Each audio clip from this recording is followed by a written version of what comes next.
معزز پرنسپل، استاد اور سامعین، السلام علیکم۔ یہ کہنا میرے لیے اعزاز کی بات ہے کہ ہم سب یہاں اپنی فوجی بہادری کا دن فخر کے ساتھ منانے کے لیے جمع ہوئے ہیں۔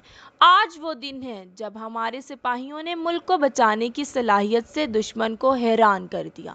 معزز سامعین، یہ خطہ اپنے وقت کے بہادر انسان پیدا کرنے کی تاریخ رکھتا ہے۔ 6 ستمبر کی بہادری کی بہترین مثال ہے۔ اگر آپ یوم دفاع پاکستان کے حوالے سے حقائق دیکھیں تو آپ دیکھیں گے کہ پاک فوج نے کتنی بہادری سے مقابلہ کیا۔ صبح 3 بجے بھارتی افواج جنگ کا اعلان کیے بغیر پاکستان میں داخل ہوئیں۔ پھر جب جنگ 22 ستمبر کو ختم ہوئی، ان 17 دنوں کے درمیان بھارت کو پاکستان سے زمین کا ایک ٹکڑا بھی نہیں ملا جس کی اسے امید تھی۔ ہماری تاریخ کے بعد آئیے تقریبات کے بارے میں بات کرتے ہیں۔ ہم اس مبارک دن کو مختلف طریقوں سے مناتے ہیں۔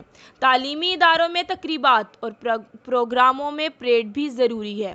کچھ لوگ اپنے سوشل میڈیا پر یوم دفاع درج کرتے ہیں، لیکن میں آپ کو بتاتی ہوں، اس کو منانے کا سب سے بڑا طریقہ یہ ہے کہ آپ اپنے سے یہ وعدہ کریں کہ ہم کسی بھی قیمت پر اپنے ملک کی حفاظت کریں گے۔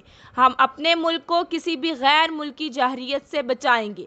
ہم اپنے ملک کو کرپشن اور غربت سے بچائیں گے، اور سب سے اہم بات یہ ہے کہ ہم اپنے منفرد نظریے پر کسی قسم کے حملے کی اجازت نہیں دیں گے۔ ان وعدوں کے ساتھ میں اپنے سب سے مشہور نعرے پر اپنی تقریر ختم